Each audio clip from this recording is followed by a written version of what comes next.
Hey, what's up guys? Dan Staton here with ElkShape and Mark Livesay with Treeline Pursuits. We want to talk to you today about 3 hacks to e-scouting that you need to know to elevate your game. Stick around, because at the very end, Mark's going to give you a tip he's not even given out on his course yet that's going to blow your mind. Let's go.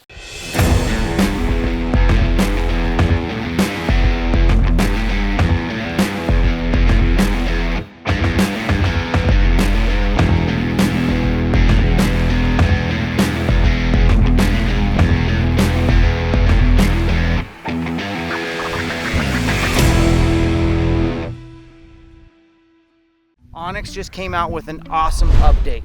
So first, let's go over those updates and how you can now enhance your e-scouting.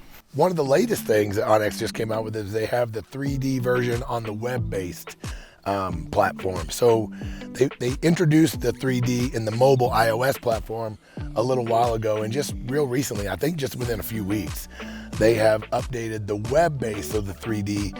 And I've been doing some testing, and the movements and the tilts are very, very similar to the Google Earth environment. Yep. Smoother, a little better resolution, much more usable than most of the other 3D programs. So it's really good. They're making progress.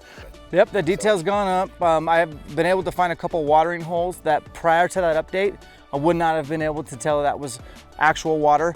The other thing is the radius. Yes. And I want to go over that, how you utilize that when you're doing your e-scouting from afar. I think for me personally, it's a groundbreaking feature, because none of the other platforms allow you to do a radius or even a circle. You could draw some areas and stuff, and I've always been using Google Earth for that function. But here's some things that you can use it for. Number 1, draw a circle around your takeoff spot. Wherever you're going to enter that area from, do a 5-mile radius.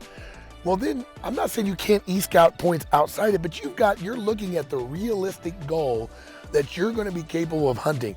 So it just helps guide your hunt planning a little bit better. So hunt parameter, great tool for setting up a parameter with some realistic expectations on what you or your group, and don't forget about your hunting partners. Whoever your weakest link is, that needs to be your hunt parameter.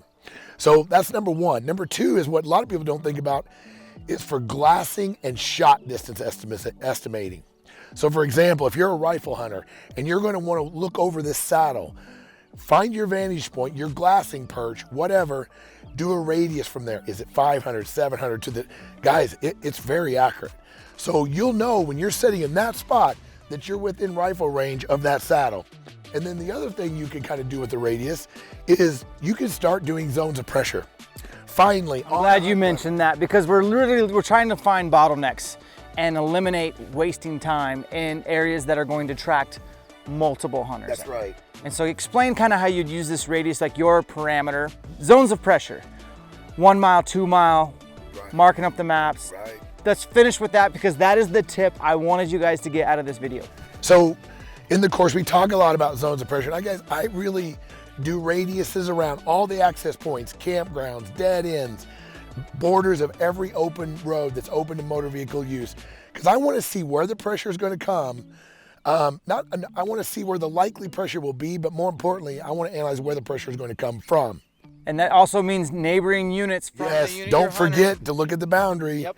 I've had the same, that's happened to me before. But anyway, so I kind of do it old school because I want to get the big picture. Well, onX has now introduced this radius tool. So I've done some testing with it, and it's pretty amazing. You draw a radius, let's just pick a 2 mile. You want to put a 2 mile radius around every access point in your entire area. You do a concentric circle around trailhead A, trailhead B, campground A, dead end roads, whatever. And you start drawing these circles, guys. When you take the time to, it just starts popping out. You'll see where these circles, there's holes. You'll see where they overlap. But even more important, not even more important, but what's cool about the feature with onX is whenever you set a 2 mile radius, it draws an interior line that's half the distance. So for example, if you draw a 2 mile circle, it'll put a 1 mile line. So you can kind of look at 2 things at once.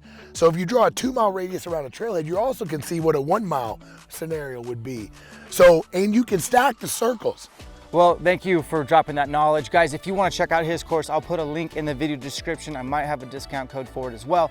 It's, how many hours is it? It's about 30 hours. 30 hours. Honestly, I haven't even finished it. I'm like 3/4 of the way through, and I go slow because there's so much information to digest. It's out of this world. It is a game changer. There is nothing else out there like it. Also, onX, thanks for the awesome update. I will say that onX is the most robust platform in the backcountry. And if you don't know what I'm saying, I'll explain it. You can rely on the offline maps to load and work when you are away from cell phone service. So appreciate it. Do you have a YouTube channel? Yeah, it's just Treeline Pursuits. Give them a follow. Thanks for watching. Get to e-scouting. We'll catch you on the next one.